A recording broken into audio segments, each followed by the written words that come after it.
Murph, I want to ask you about this picture here, but we're going to rehash it again. Well, where's Bernie? Bernie Sanders. That wasn't a leather jacket I was wearing. I got that at a Army Navy thrift store in South Carolina. That's a flight jacket. That's nylon. That's No shit. government. You got the best face of everybody too. It's Navy grade. I was born on a Navy base in Pensacola, Florida.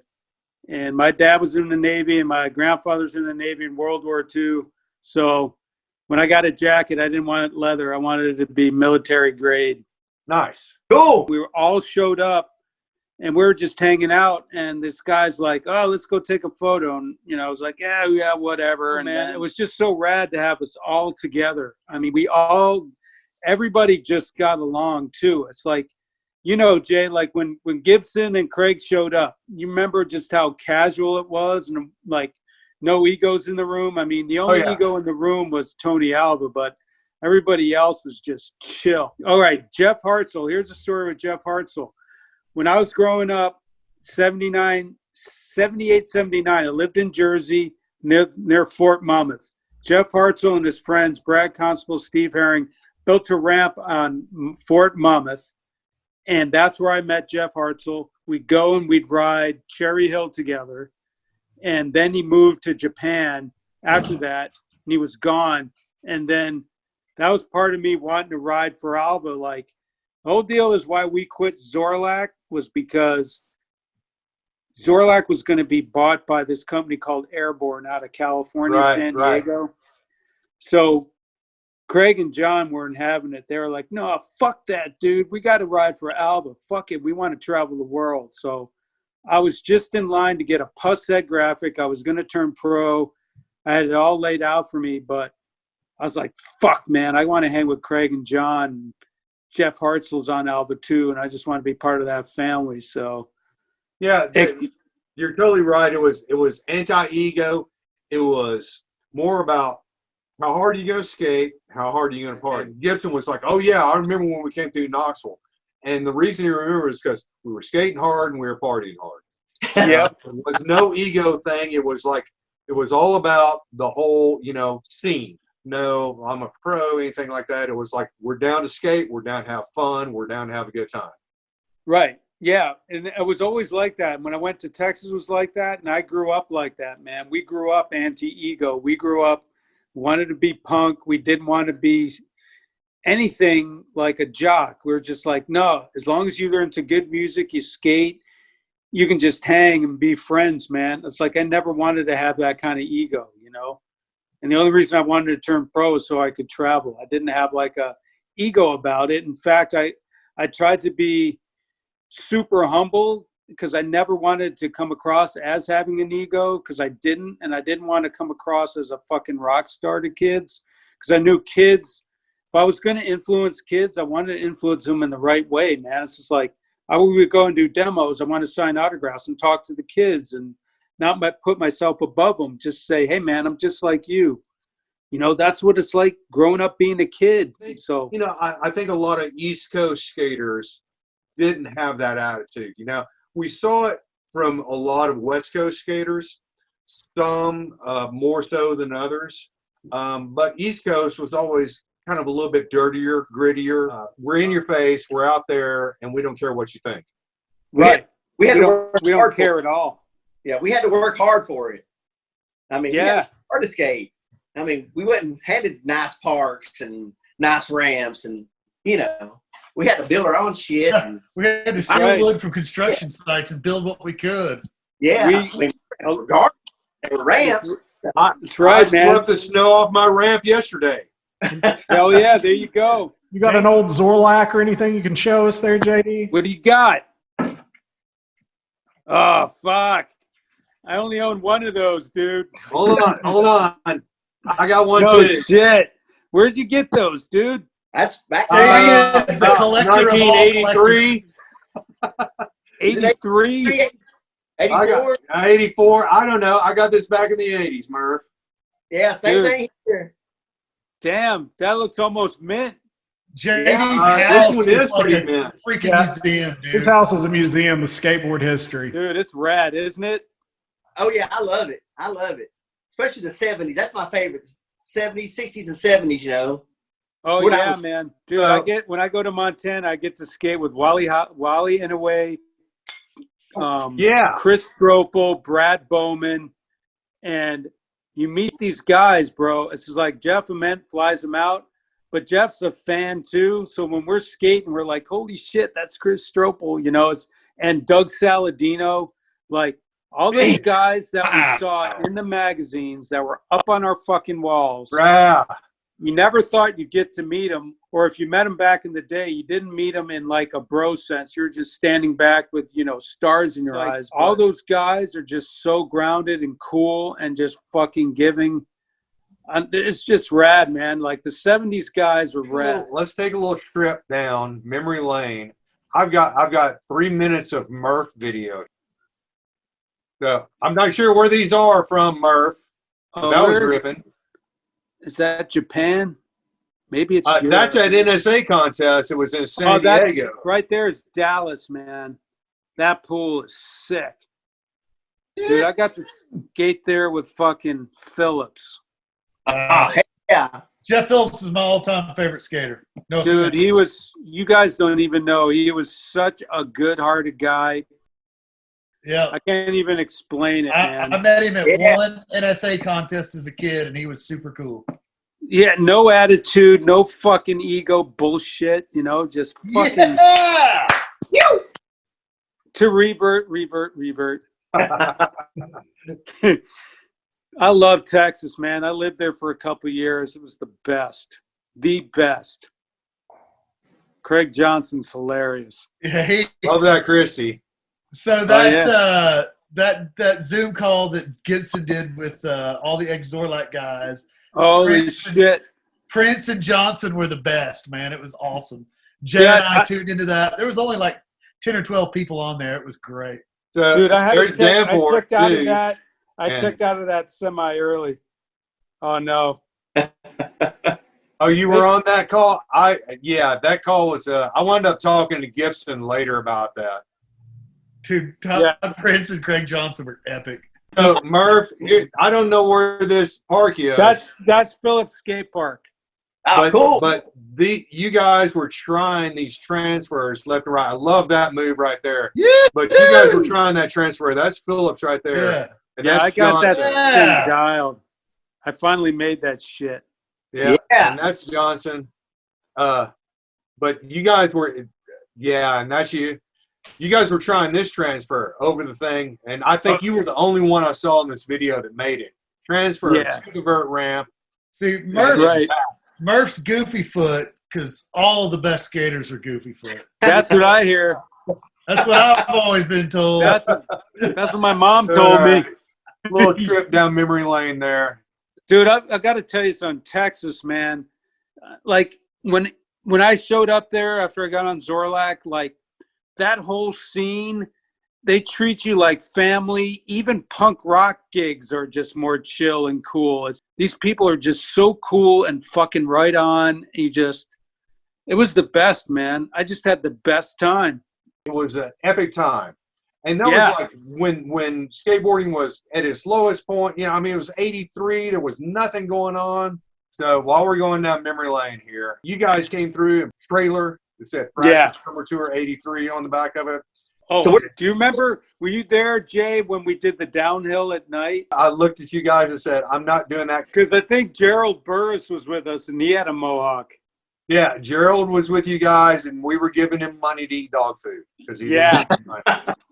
No, that's good times, kids. That's good times. Yeah, it was raging. You know what I really remember, like Jay was saying, that downhill that we did this downhill at night, and I literally, we ate shit, and I slid on my hands and my knees, bare skin, for about 20 feet, lost all the skin on my hands, and I went up and I did it again, and I hit that downhill again with skinned hands.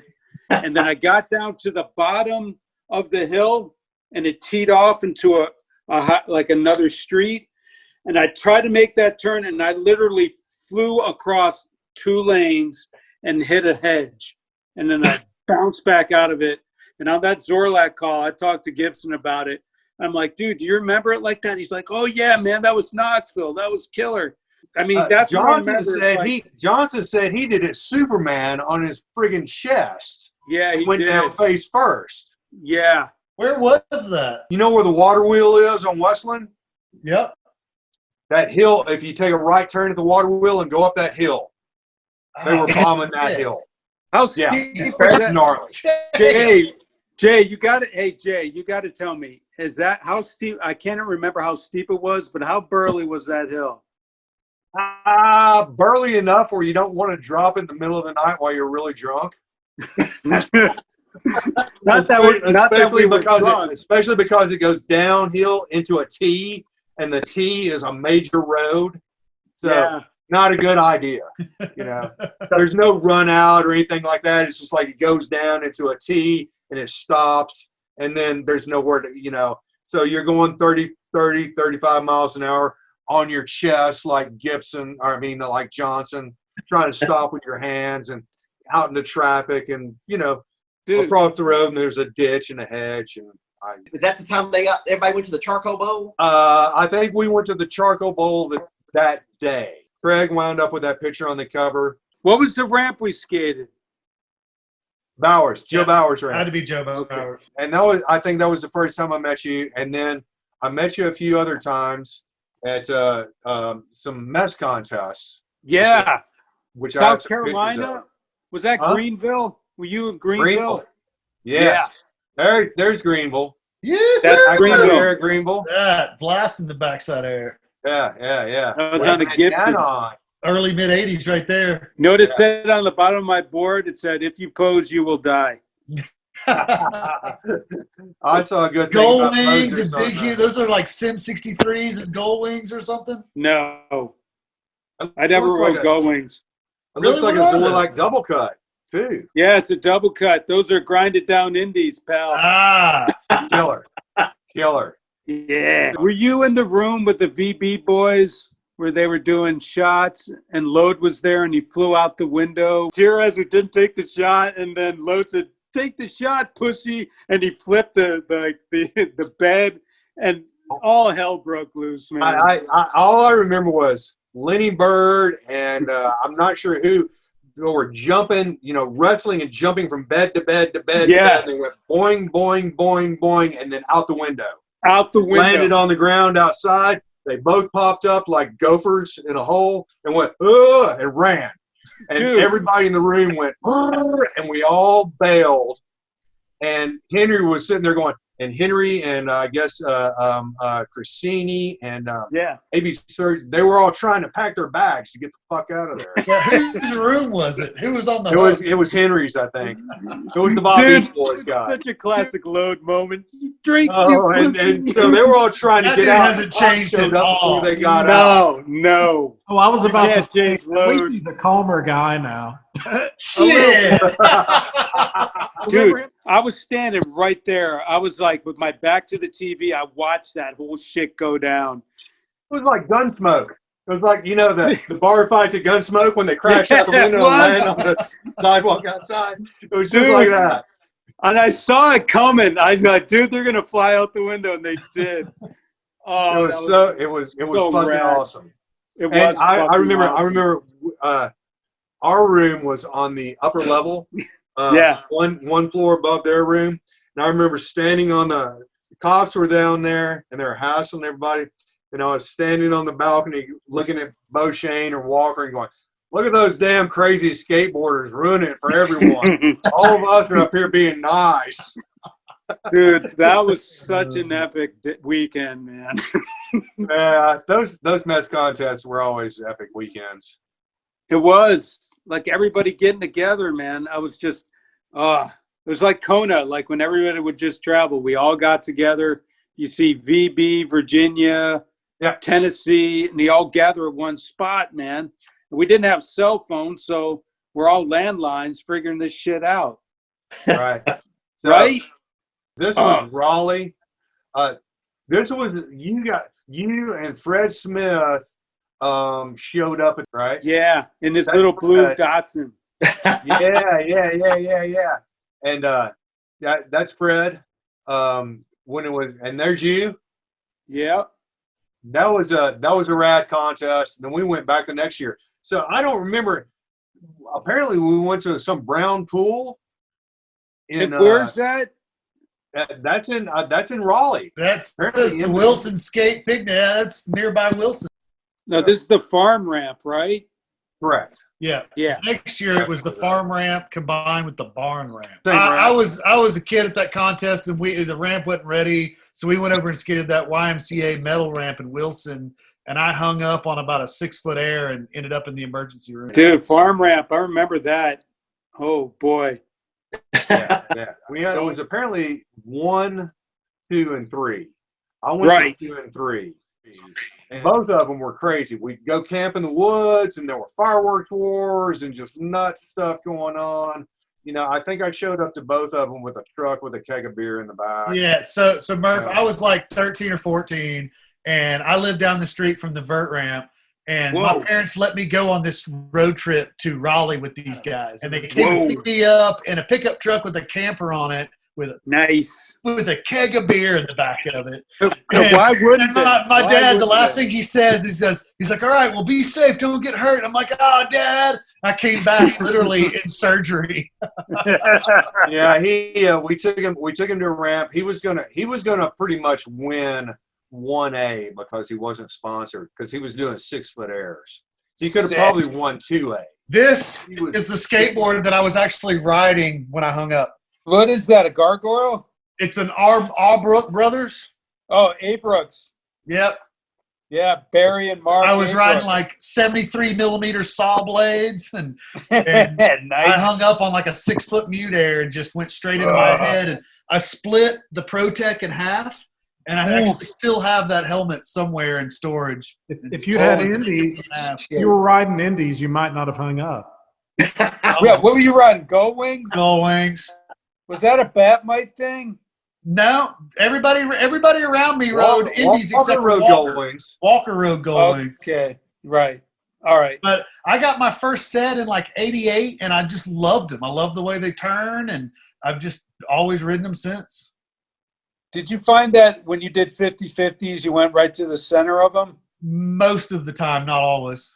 How did that feel? Was that funky feeling, or did you feel locked in? When you're on a 12-foot pool with, it's comforting because you do get locked in, but it doesn't always work out. Like I've got a couple of thrash sets where they're ground down, and they don't wear in the middle. They wear just like any other truck on one side or the other. Yeah. Wow. But hey, man, I scored like I don't know, 6 or 7 sets off of old school skates. So I got enough to last me until I can't skate anymore. Did you get the pink ones? No, but I still have an original set of the pink ones. And nice. I got some fluorescent green ones too. But all the ones I ride now are just like the bare metal. Dude, I was about to ask you about the green ones, man. I'll probably go grab those pretty quick. I've got a set of green ones still mounted on a skateboard. Yeah, it was the super hot pink. Now, I had some orange ones, too. The orange ones weren't bad. Yeah, the orange ones were the fluorescent ones, right? Yeah, fluorescent orange, fluorescent green, and the pinks were fluorescent pink, and they were so damn bright, man. Yeah, that was 80s in all of its glory right there. Oh, yeah. Everybody's going to hang out here tonight. All right.